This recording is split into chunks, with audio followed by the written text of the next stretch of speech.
So let's talk about section 2 of chapter 24. This deals with the Partition of Africa. Our objectives in this section will analyze the forces that shaped the continent of Africa in this period. We'll explain why European contact with Africa increased during the 1800s. And we'll understand how the whole process started with Leopold II of Belgium and the beginning of the scramble for the colonies, or the scramble for Africa. And finally, we'll look at how some Africans, at least, resisted imperialism with varying degrees of success. Our focus question: how did imperialistic European powers claim control over most of Africa by the end of the 1800s, so by the age of imperialism that we've been speaking about? In the late 1800s, the European powers, namely Britain, France, and Germany, began to scramble and compete to control territory in Africa.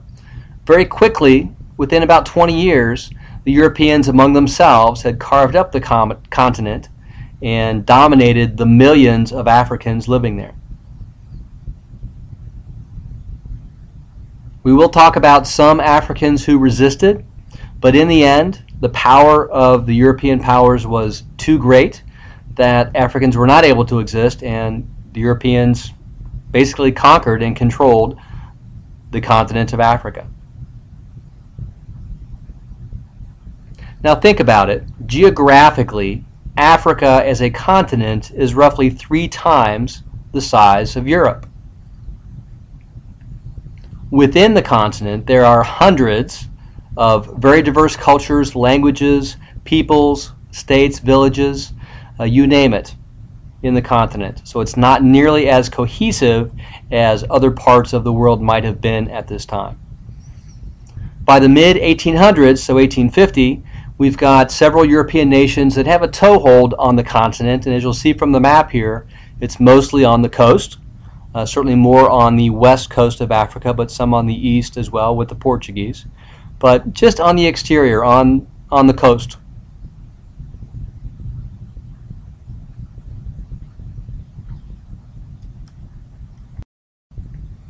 Now let's look at some of the history and the religion of the regions of Africa.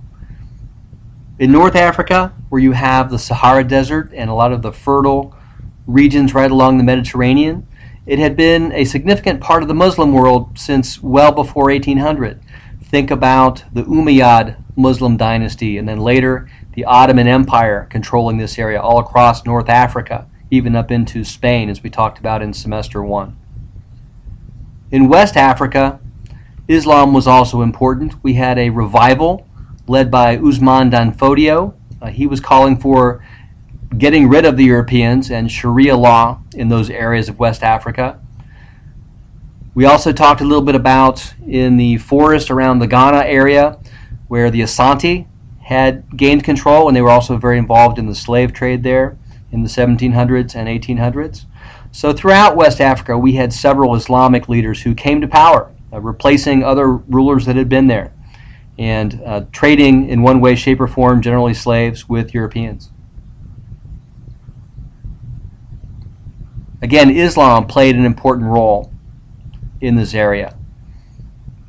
In East Africa, Muslims had long been trading out of the African cities of Mombasa. We talked about Mombasa and Malindi. Again, trading slaves, ivory, copper. Again, these were significant cities in the Muslim trading routes that Europeans earlier had tried to take over. In the southern parts of Africa, we had a warrior, a Zulu warrior. His name was Shaka. As the Zulu warriors the Zulu tribe tried to push south, they ran into our friends from South Africa, the Boers. Now remember where the Boers came from, up in the Netherlands. Now the Boers, originally there around Cape Town in the south, were pushing north as a result of trying to resist the British coming in and trying to control South Africa. Well, as the Boers came north and the Zulu fight to the south, they tend to have conflict when they come together. And although the Zulu were very fierce fighters, they could not match the power of the Boers, and it eventually fell to the Boers. In the late 1800s, we see increased European contact with the continent. Now remember, we talked earlier, many of the reasons why the Europeans didn't go to the interior were because they didn't really have the technology to do it. They were also subject to disease until they came up with quinine. They were subject to malaria, another disease that the native Africans were immune to. We have explorers such as Mungo Park and Richard Burton who begin to penetrate the interior and make significant contributions to understand what is the geography of Africa and what resources might be available there. We also had missionaries involved in Africa, and they approached this with a very paternalistic or fatherly approach. They truly wanted to improve the situation of the African people. They wanted to give them an education, certainly convert them to Christianity, so they built missionaries, schools, medical clinics right alongside their churches. Their view toward the African people were as if they were children that needed assistance, and they were there to provide that. So again, a very paternalistic approach toward the Africans. The best known of these missionaries was Dr. David Livingstone. He crisscrossed the continent for over 30 years and wrote of his explorations and of his travels. And Livingstone was very much opposed to the slave trade, and he believed that the one way to end the slave trade was to open up the interior of the continent and to spread Christianity and trade among the people. It was in his path that others followed. One of those who followed Dr. Livingstone in 1871 was an American journalist, Henry Stanley. He was trying to find Dr. Livingstone. Dr. Livingstone hadn't been heard from in several years, so he went across Africa trying to look for him, and we have the now famous comment from Stanley to Dr. Livingstone where he finds him and says, "Dr. Livingstone, I presume." Now, Henry Stanley, for those of you that were able to watch part of the documentary on the Congo and Belgium earlier this week, was later hired by King Leopold II as Leopold was looking to make the Congo his personal colony. And Stanley was very important in that effort to understand and set up a network for trade for King Leopold in the area.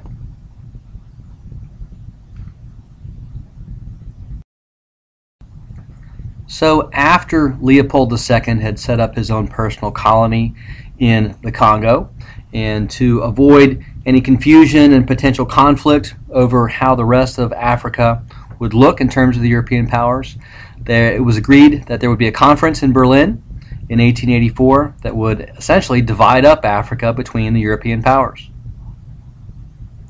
Not surprisingly, no Africans were invited to participate in the Congress or the conference.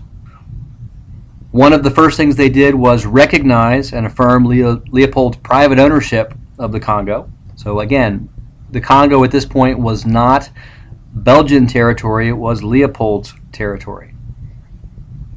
It was also agreed that no European power could claim land in Africa unless they set up a government office. So they had to actually go physically send officials to exert their authority and their power over the local rulers and people. This is a modern artwork representation of the scramble for Africa, which resulted as a result of the Berlin Conference. So think about how this represents the view of the African people and their lack of participation in the conference.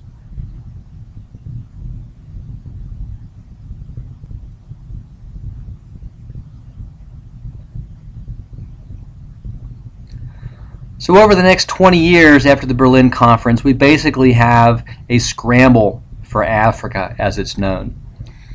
At the conference and in resulting actions from European powers, we basically have a new map of Africa. It's divided up with very little regard for what the ethnicity of the people is, the linguistic boundaries, the traditional friends and enemies. It's just split among the Europeans as they see fit, without much thought given to how it might actually work effectively in the long term. And unfortunately, even in modern times, Africa has been struggling with the results of this arbitrary drawing of territories. In the Congo, Leopold II and other wealthy Belgians exploited the natural resources of the territory: ivory, copper, and rubber. Unfortunately, they did this at the expense of the laborers, who were treated very brutally, mistreated, mutilated, and even killed in many cases. Not surprisingly, the population of the Congo declined dramatically. Eventually, the abuses got so bad, and news of the abuses via photographs and stories of those coming out of the Congo were significant enough that Leopold was forced to turn the Congo over to the Belgians. Unfortunately, the abuses continued, and Belgians continued to treat the possession as a possession, and the wealth of the mines and the forests went out of the country to those in Europe. Some of the photos that were significant to spreading news about the abuses going on in the Congo. In this bigger picture you see, this was taken by one of the Christian missionaries to let the world know what was going on, and these are the hands and the feet of this gentleman's daughter who was killed as part of this abuse.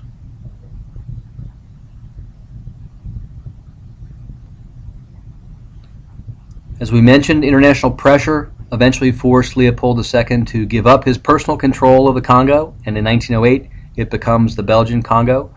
Most of the abuses come to an end. However, the natural resources continue to be exploited.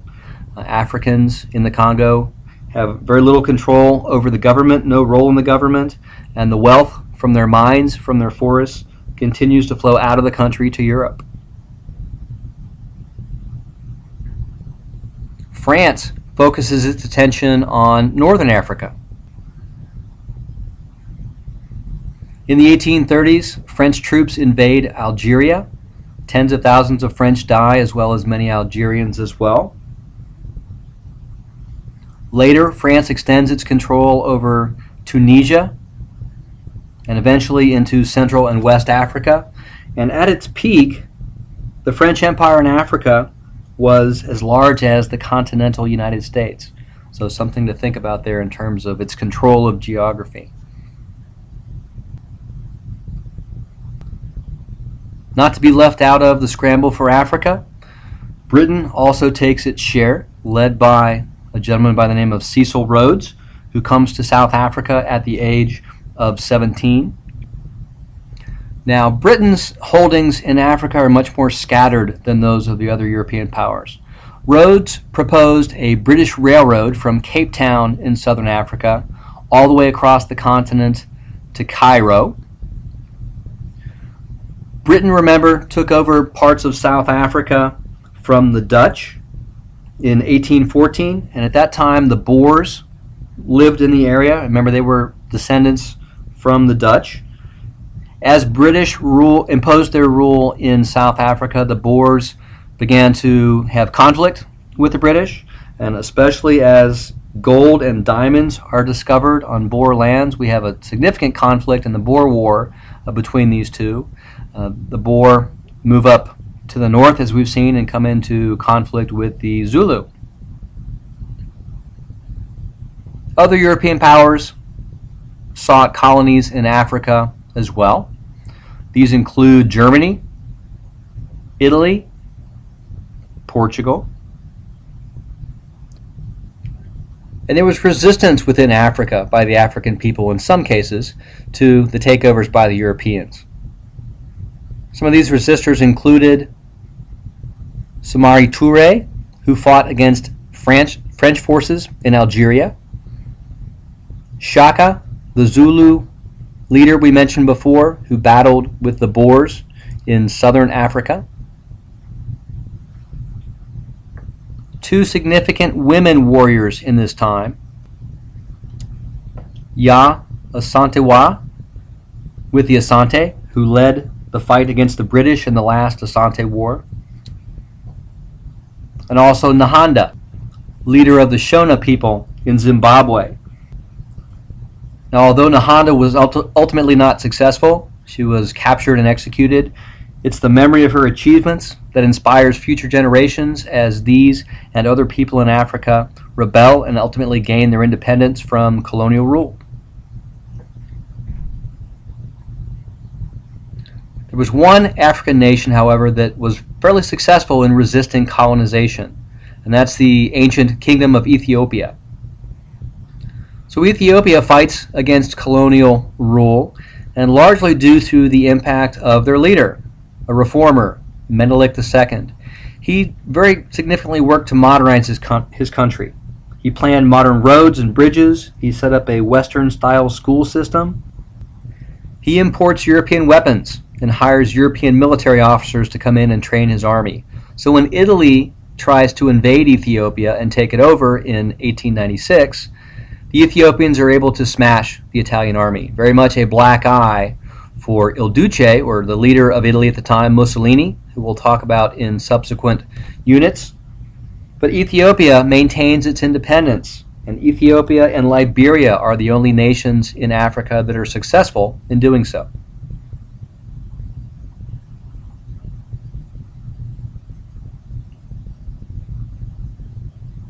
So let's go over our terms and people.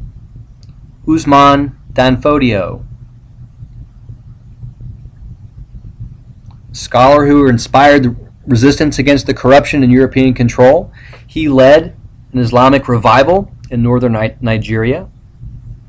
Shaka.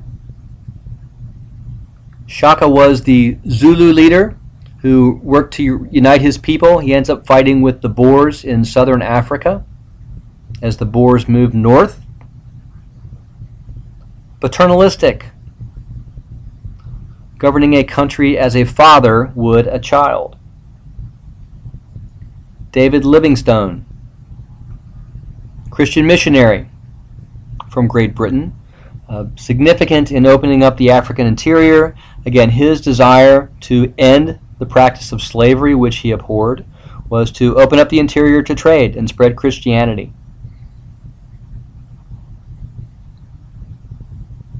Livingston will always be linked with Henry Stanley. He was an American journalist. He found Dr. Livingston in 1871, and he is also tied significantly to the Congo and Belgium and King Leopold II. Leopold II was the king of Belgium. Remember, he's the one who set off this scramble for Africa among European powers, and he had established his own personal colony in the Congo. That personal colony, unfortunately, resulted in significant abuse to the Congolese people. Eventually, it's handed over to the Belgian nation. The Boer War.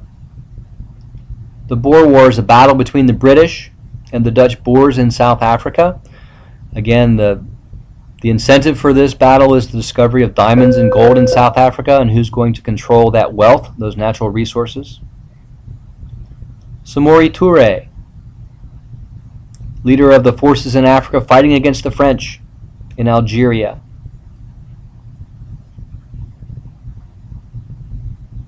Ya Asanawa, queen of the Asante, leading resistance to the British, against the British. Nahanda, leader of the Shona in Zimbabwe, and one of those successful in resisting the imperialism of the time, Menelik II, reform leader of Ethiopia, again modernized his country, was able to resist the Italians specifically, but resist European imperialism. Elite, the upper class.